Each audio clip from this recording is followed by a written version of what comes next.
Wargaming's Beat Map Batrep! Welcome back to Beat Map Batrep, episode 11. This is Khador vs. Trollblood. This is round number 2. I'm going to jump right into Khador turn 2.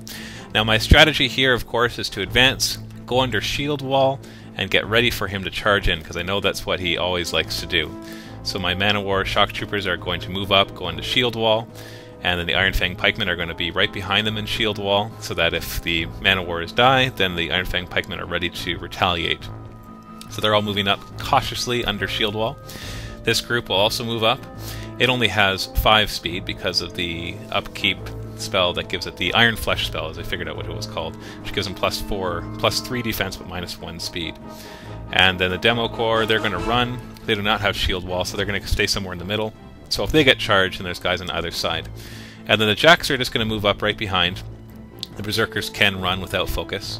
One thing I forgot to mention is I do have a War Dog. I did not have that in the army beforehand, and he just magically appeared in turn 1. You might have seen that.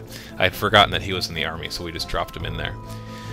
Now it's Trollblood turn 2, so here's the surprise. Aiden decides he is not going to charge. For a couple reasons. One, he thinks he can take the hit because he can do a lot of regeneration. He can eat my guys. And number 2 is that he gets a lot of defensive bonuses by being in the woods, by casting a stone wall and everything else. So to my surprise, he is just going to advance up and prepare for me to charge him. And this completely throws me off because I'm not used to being able to fully have control over the charging.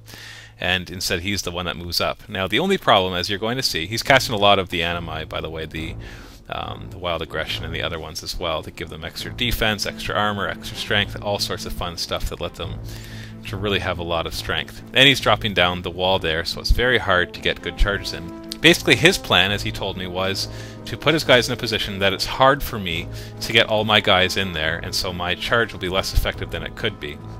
Because I have so many units, he kept his 4 guys together. The second thing that he did was he moved his whelps up and used them to block pathways for me to charge. And so basically I was forced to have to take care of these whelps as well as charge in. So he's trying to deny as much of the charging as possible, at the same time inviting me to charge in. And what you'll see is that it did actually become very difficult for me to get some really good charges off because of these whelps that were in the way, the stone wall that was cast up, and just because his trolls were so tightly packed together, it was hard for me to get a good surround on them. So it's a very good strategy. We're already hitting the end of round 2. You can see that nobody has really died yet. And then on either side there's almost a standstill, that we both advance to the middle, set up our defenses, and now we're just facing each other down. So it's up to me to decide, am I going to charge in? Only problem is you can see that area terrain, the trees on the left side, they're going to block line of sight for the Iron Fang pikemen. There's going to be the whelps in the way, and he's got his little stone wall to minimize most of my guys have reach. In fact, all of them have reach except my Warjacks. But he can minimize that by having all these things in the way. So now it's going to enter into my turn, and you're going to see what I decided to do. I thought, well, what the heck, I'm going to go for it. I dropped the upkeep that gave them the extra defense, and Sorsha decides to use her feat, which gives everybody double damage. And I'm just going to charge in, and I'm going to try to kill, and my goal here is to kill 2 of his heavy trolls. If I can kill 2 of them, then I will be in good shape. And of course, he can get free strikes with his whelp, but they're not very strong at all, so they won't really do much damage. So I opened fire with the Man-O-War shock troopers and tried to do as much damage as I can. And they got combined fire, and against the red troll, I managed to do a bit of damage, but as you can see here, he's still pretty healthy. And a whelp, of course, pops out, which of course gets in the way even more. So that's all the Man-O-Wars managed to do. I rolled really crappy, and on top of that, there's just, with their armor being so high, I believe that armor of that guy was about 23 at that point, it was just hard to damage him. So now the Iron Fang pikemen are going to charge in. Some of them are going to charge the whelp because they might as well. The ones that can't charge are running, and they're going to combine fire or combine arms against the troll as well.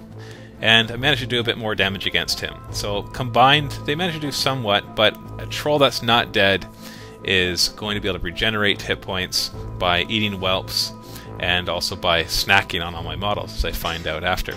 I'm not as familiar with the trolls as I should be, even though I've played them a few times. But they're able to snack on all my living models. Basically, anytime they kill a living model, they regain D3 hit points. So these pikemen have declared that they're going to do their tactic where they get to reform afterwards, so they get to move again. So my plan is to move up, do some damage, and then get them all in shield wall. What I didn't realize is that the power of his trolls is higher than my armor even with the shield wall. And so having an armor 18 as opposed to 14 makes no difference. And so really I shouldn't have been thinking about how to get my armor higher. I should have been thinking about how to do more damage and getting in better positions. So unfortunately it's my mistake not knowing my opponent as well as I should have. So they're all moving in, and they're going to try to take as much, they're going to try to put as much damage as they can on these trolls in hopes that maybe they can kill one or two of them. As you can see, I haven't been having too much success so far trying to kill that whelp, and I failed again. My guys are all missing the whelps, because the whelps actually give me -1 to your melee attack, so they're actually harder to hit. It's almost like a +1 defense for them. And my guys are charging in here, and these guys are the ones that can do some heavy hitting, so I'm hoping that I'll be able to go in there and kill a troll with them, as they are able to do boosted attacks. I'm going to go after that whelp. I just want to kill as many of these stupid whelps as I can, because they keep getting in the way, and he can regenerate with them, or he can drop fury with them. So now I'm going to hit Mog with the demo core and do as much damage as I can. They do get charge attacks in there, and they're doing their icebreaker, which gives them an extra die of damage when they roll to hit. And so I actually do manage to get 2 solid hits on Mog, and you'll see that I did a lot of damage to him here, and he's already hurt. But like I said before, until the troll is dead, he is still a major threat. But you can see that he was down to only about 5 or 6 of his damage boxes left. But a couple whelps, of course, drop out from me hitting him. So I'm going to hit him again and try to kill him. And you'll see how much damage I do right here. Oh, actually, this is against the other troll. That's right, I was too far away to hit Mog, so I went after the blue troll, managed to do a good amount of damage to him, and took out about half of his hit points. And of course, he drops a whelp, which you'll be able to use to regenerate. And unfortunately, that's all the damage I was able to do. I didn't kill any trolls. I did a lot of damage to them, but that was with the feat. So you're going to see how the trolls retaliate on this next turn. And I'm going to give you a little bit of a warning. Viewer discretion, it gets pretty deadly. So first off, he eats some whelps. Mog heals enough hit points to get all of his aspects back. And now he is going to proceed to kill as many models as he can. Now he's going to force himself, or he's going to get forced by the Warlock, and he gets an extra die. He gets boosted melee attack, so my extra defense isn't even going to matter. And here he kills 1 Iron Fang Pikeman. He goes after the next one, and because he gets 3 dice on hitting, he even managed to kill Man of War. All he had to roll was a 5 or higher to kill it, even though it has 8 hit points. Kills another Iron Fang Pikeman. Goes after another one. Kills another Iron Fang Pikeman. That's 4 guys dead so far by Mog all by himself. Goes after another guy. Kills another another Man of War, the demo core guy.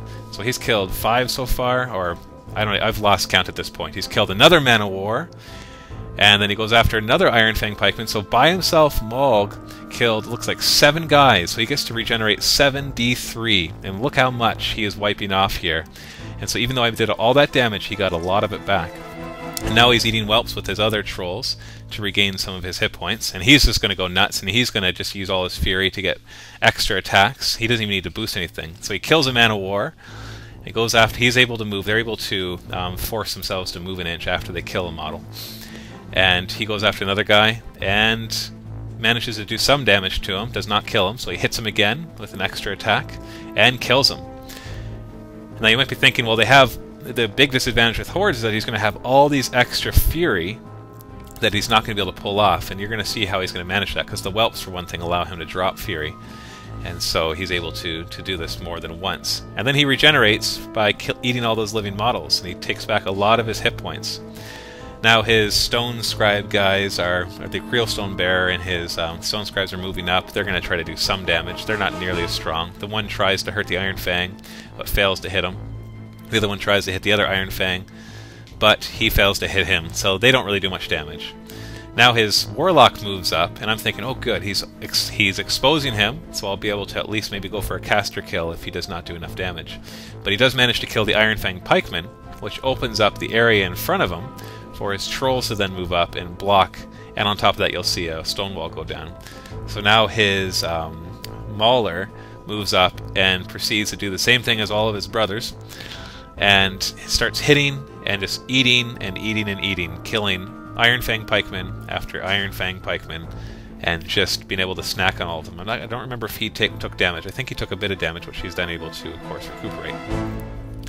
And now the other troll, the other Dire Troll, is moving in to the other group of Iron Fang Pikemen, who I thought were going to be a little safer because they have armor of 18, but it turns out that he gets to grab their weapons and use them against them, so he's hitting with power plus strength of 19 or 20. So all he has to do is hit, and he auto-kills these guys. So he's killed 2 already, and he moves up by using a Fury, and he hits another one, and kills another one, moves up, does the same thing, and kills another one. So that's 4 so far, if I'm counting correctly. And then he regenerates 43, or 4d3 hit points. And so you can see he's almost back to full health as well. And then the stone wall goes down, so it's hard for me to charge his caster.